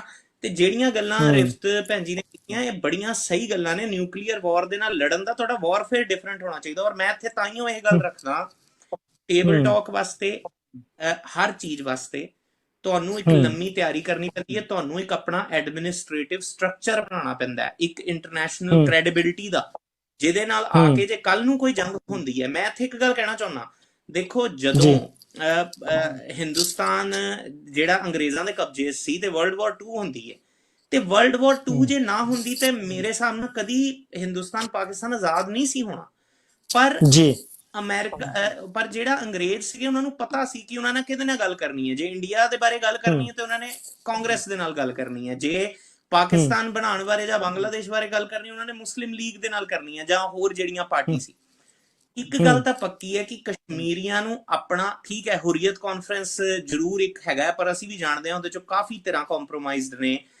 ਦੇਖੋ, ਆਪਾਂ ਨੂੰ ਇੱਕ ਪਲੇਟਫਾਰਮ ਬਣਾਉਣਾ ਪੈਣਾ। ਕਸ਼ਮੀਰੀਆਂ ਨੂੰ ਇੱਕ ਪਲੇਟਫਾਰਮ ਚਾਹੀਦਾ ਜਿਹੜਾ ਕਿ ਉਹਨਾਂ ਦਾ ਜਿਹੜਾ ਸਾਰੀ ਜਿਹੜੀ ਉਹਨਾਂ ਦੀ ਰਿਪਰੈਜ਼ੈਂਟੇਸ਼ਨ ਉਸ ਪਲੇਟਫਾਰਮ ਤੋਂ ਹੋਵੇ। ਉਹੀ ਕੰਮ ਅਸੀਂ ਸਿੱਖਾਂ ਲਈ ਕਰ ਰਹੇ ਹਾਂ। ਜੇ ਸਪੋਜ਼ ਕਰੋ ਅੱਜ ਚਾਈਨਾ ਅਸੈਂਡ ਕਰ ਜਾਂਦਾ ਹੈ, ਨੈਟੋ ਰੂਲਸ ਦੇ ਅਕੋਰਡਿੰਗ, ਇੰਟਰਨੈਸ਼ਨਲ ਰੂਲਸ ਦੇ ਅਕੋਰਡਿੰਗ ਉਹਨੂੰ ਟੈਰੀਟਰੀ ਵਾਪਸ ਦੇਣੀ ਪੈਣੀ ਹੈ। ਜੇ ਇਰਾਕ ਤੇ ਅਮਰੀਕਾ ਨੇ ਕਬਜ਼ਾ ਕੀਤਾ ਸੀਗਾ ਤੇ ਅਮਰੀਕਾ 'ਚ ਇਰਾਕ ਰਹਿ ਨਹੀਂ ਗਿਆ ਹਮੇਸ਼ਾ ਵਾਸਤੇ, ਜਾਂ ਅਫਗਾਨਿਸਤਾਨ 'ਚ ਰਹਿ ਨਹੀਂ ਗਿਆ। ਉਹਨਾਂ ਨੂੰ ਕੋਈ ਨਾ ਕੋਈ ਗਵਰਨਮੈਂਟ ਬਣਾ ਕੇ ਉੱਥੇ ਦੇ ਨੇਟਿਵ ਲੋਕਾਂ ਦੇ ਹੱਥ ਹੀ ਸਰਕਾਰ ਦੇਣੀ ਪੈਂਦੀ ਹੈ। ਇਹ ਇੰਟਰਨੈਸ਼ਨਲ ਲਾਅ ਹੈ। ਮੈਂ ਸਪੋਜ਼ ਕਰੋ, ਮੈਂ ਕਿਸੇ ਜੰਗ ਦੇ ਹੱਕ 'ਚ ਨਹੀਂ, ਪਰ ਜੇ ਅਮਰੀਕਾ ਅਸੈਂਡ ਕਰੇ ਇੰਡੀਆ ਤੇ, ਸੌਰੀ ਚਾਈਨਾ ਅਸੈਂਡ ਕਰਦਾ ਤੇ ਕਦੀ ਨਾ ਕਦੀ ਕਸ਼ਮੀਰ ਆਜ਼ਾਦ ਹੋਏਗਾ, ਕਦੀ ਨਾ ਕਦੀ ਪੰਜਾਬ ਆਜ਼ਾਦ ਹੋਏਗਾ। ਪਰ ਤੁਸੀਂ ਕੀ ਚਾਹੁੰਦੇ ਹੋ ਕਿ ਉਸ ਵੇਲੇ ਐਸਜੀਪੀਸੀ ਦੇ ਨਾਲ ਗੱਲ ਹੋਵੇ ਸਿੱਖਾਂ ਦੇ ਬਾਰੇ, ਜਿਹੜੀ ਕਿ ਆਲਰੇਡੀ ਇੰਡੀਅਨ ਸਰਕਾਰ ਦੇ ਇਨਡਾਇਰੈਕਟ ਕਬਜ਼ੇ ਵਿੱਚ ਹੈ। ਦੇਖੋ, ਤੁਹਾਨੂੰ ਆਪਣੀਆਂ ਬਾਡੀਜ਼ ਬਣਾਉਣੀਆਂ ਪੈਣੀਆਂ। ਇਹੀ ਸੋਚ ਦੇ ਨਾਲ ਤੁਰਦੇ ਹੋਏ ਅਸੀਂ ਵਰਲਡ ਸਿੱਖ ਪਾਰਲੀਮੈਂਟ ਦੀ ਜਿਹੜੀ ਹੈ ਉਹ ਆਗਾਜ਼ ਕੀਤਾ ਜਥੇਦਾਰ ਜਗਤਾਰ ਸਿੰਘ ਹਵਾਰਾ ਦੇ ਕਹੇ ਅਨੁਸਾਰ, ਸਰਬੱਤ ਖਾਲਸਾ ਦੇ ਮਤੇ ਅਨੁਸਾਰ, ਤਾਂ ਕਿ ਸਾਡੀ ਇੱਕ ਐਡਮਿਨਿਸਟ੍ਰੇਟਿਵ ਬਾਡੀ ਬਣ ਸਕੇ ਜਿਹਦੇ ਨਾਲ ਆਉਣ ਵਾਲੇ ਸਮੇਂ ਸਾਰੇ ਇੱਕ ਡੈਮੋਕ੍ਰੈਟਿਕ ਤਰੀਕੇ ਦੇ ਨਾਲ। ਮੈਂ ਇੱਕ ਗੱਲ ਕਹਿਣਾ ਚਾਹੁੰਦਾ, ਸਾਡੀ ਪਾਰਟੀ ਮਨਪ੍ਰੀਤ ਸਿੰਘ ਜੇ, ਹਰਦਿਆਲ ਸਿੰਘ ਜੇ ਇਹ ਜਨਰਲ ਸੈਕਟਰੀ ਨੇ, ਜਾਂ ਹਿੰਮਤ ਸਿੰਘ ਕੋਆਰਡੀਨੇਟਰ ਹੈ, ਸਾਨੂੰ ਕੋਈ ਵੀਟੋ ਪਾਵਰ ਨਹੀਂ ਹੈਗੀ ਕਿ ਅਸੀਂ ਫੈਸਲਾ ਲੈ ਸਕੀਏ। ਤੁਸੀਂ ਵੀ ਜਾਣਦੇ ਹੋ ਜਾਫੀ ਭਾਜੀ, ਹਰ ਮੈਂਬਰ ਦਾ ਵਰਲਡ ਸਿੱਖ ਪਾਰਲੀਮੈਂਟ 'ਚ ਅਧਿਕਾਰ, ਹਰ ਜਥੇਬੰਦੀ ਦਾ ਅਧਿਕਾਰ ਇਕੁਅਲ ਹੈ। ਵੋਟਿੰਗ ਦੇ ਰਾਹੀਂ ਅਸੀਂ ਫੈਸਲਾ ਲੈਂਦੇ ਹਾਂ ਗੁਰਮਤ ਪ੍ਰਿੰਸੀਪਲਸ ਦੇ ਅਕੋਰਡਿੰਗ, ਹੈ ਨਾ। ਸੋ ਇਹ ਜਿਹੜੀਆਂ ਡੈਮੋਕ੍ਰੈਟਿਕ ਬਾਡੀਜ਼ ਨੇ, ਇਹਨਾਂ ਦੀ ਡਿਵੈਲਪਮੈਂਟ ਬਹੁਤ ਜ਼ਰੂਰੀ ਹੈ। ਇਹ ਗੱਲ ਮੈਂ ਹੁਣ ਰਿਫਤ ਭੈਣ ਜੀ ਆ ਗਏ ਨੇ, ਮੇਰੇ ਖਿਆਲ ਨਾਲ ਤੁਸੀਂ ਇਹਨਾਂ ਨਾਲ ਕੰਟੀਨਿਊ ਕਰ ਲਓ, ਆਪਾਂ ਪੰਜਾਬ ਵਾਲਾ ਟੌਪਿਕ ਛੇੜ ਲੈਂਦੇ ਹਾਂ ਜੀ। ਹਾਂਜੀ, ਇੱਕ ਲਾਸਟ रिफ्त बहन जी, लास्ट 1 मिनट है क्यों असी अगली गलबात शुरू करनी है पंजाब के ऊपर। आप लास्ट 1 मिनट और 2 मिनट में आप इसे समेट लीजिए प्लीज। हाँ जी जी जी जी। वही जो आपने सवाल किया था कि हमें क्या करना चाहिए। मैं ये कह रही थी कि जैसे जो नेक्स्ट प्रेसिडेंट हैं, बनने वाले हैं, जो उम्मीदवार हैं अमेरिका के, उन्होंने जो मिस्टर जॉय हैं, उन्होंने कल जो है बयान दिया कि जो एनआरसी है, सीए है, ये माइनॉरिटीज के अगेंस्ट है। और इसी तरह जो इन्होंने एब्रोगेट किया है आर्टिकल 370 को, तो ये भी जो है उनको दोबारा रिस्टोर करना चाहिए। उसके अलावा उन्होंने कहा कि जो कश्मीर के अंदर जो ह्यूमन राइट्स वायलेशन हो रहा है, इसको भी हिंदुस्तान को जल्द अज जल्द जो है वो बंद करना चाहिए। तो मैं यहाँ पे ये कह रही थी कि दुनिया में, देखिए, दुनिया में हमारे लिए कोई क्यों आवाज उठाएगा? एक दुनिया मुफाद पे चलती है, ठीक है। और हम सबको पता है कि हिंदुस्तान के अंदर चाहे वो मुसलमान है, चाहे वो दलित है। अभी देखिए, कुछ दिन पहले की बात है, एक प्रेग्नेंट दलित औरत 6 या 7 महीने की वो प्रेग्नेंट थी। उसका हाथ जो है किसी जो हायर क्लास जो ब्राह्मण खातून है उनके मटके के साथ लग गया और उसको बच्चे के समेत जो है कत्ल कर दिया गया, ठीक है। तो दलित हो गए, क्रिश्चियंस हो गए, ठीक है, बुद्धिस्ट हो गए, ये जितनी भी माइनॉरिटीज हैं, जब तक इनका आपस में इत्तेफाक नहीं है, कोई भी आके इनको जो है काटेगा, कोई भी आके इनको कुछ भी करेगा, तो ये किसका कसूर है? दुनिया क्यों आपका साथ देगी? ठीक है। और कितने लोग हैं जो वहां पे ग्राउंड पे मौजूद हैं, वो क्यों नहीं लड़ते हैं अपने लिए, अपने राइट्स के लिए, अपने लोगों के लिए? ठीक है। ये चीज वहां पे मुझे मिसिंग नजर आती है। कहीं पे अगर कश्मीर के साथ कुछ हुआ है तो हमें बड़ा सपोर्ट किया है वहां पे सिखों ने, लेकिन वो बहुत लो क्वांटिटी में है। वो जो सपोर्ट है बहुत कम देखने में आ रहा है। वो एक बड़े लेवल पे होना चाहिए। ये नहीं कि आप किसी को मरने मारने के लिए तैयार हो जाओ, कुछ हो जाओ, पीसफुल प्रोटेस्ट में एक दूसरे के साथ रहो। जो स्ट्रेटजी है वो बनाओ कि ये हमारे ये जो माइनॉरिटीज के लॉ हैं उनको जो है वो किस तरह से होना चाहिए। अपने लिए आपको खुद लड़ना पड़ेगा, नेशनली भी, इंटरनेशनली भी।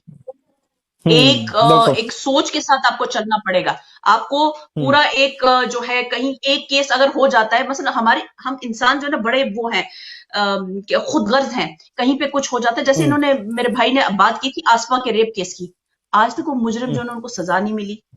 बिल्कुल नहीं मिलेगी, क्योंकि हमारी याददाश्त बहुत खराब है, बहुत खराब। आज केस हो गया, 10 दिन हम शोर शराबा डालते हैं, उसके बाद हम भूल जाते हैं। नहीं, जब तक एक केस का इंसाफ नहीं करवाते, सड़कों पे बैठे रहो, घरों में नहीं जाओ। कैसे हमारी किसी बच्ची का, वो चाहे मुसलमान की है, वो चाहे सिख की है, वो किसी हिंदू की है, किसी का रेप होता है, किसी के साथ ज्यादती होती है, किसी को गाय के गोश्त पे काटा जाता है, क्यों? अभी ये देखिए कश्मीर के अंदर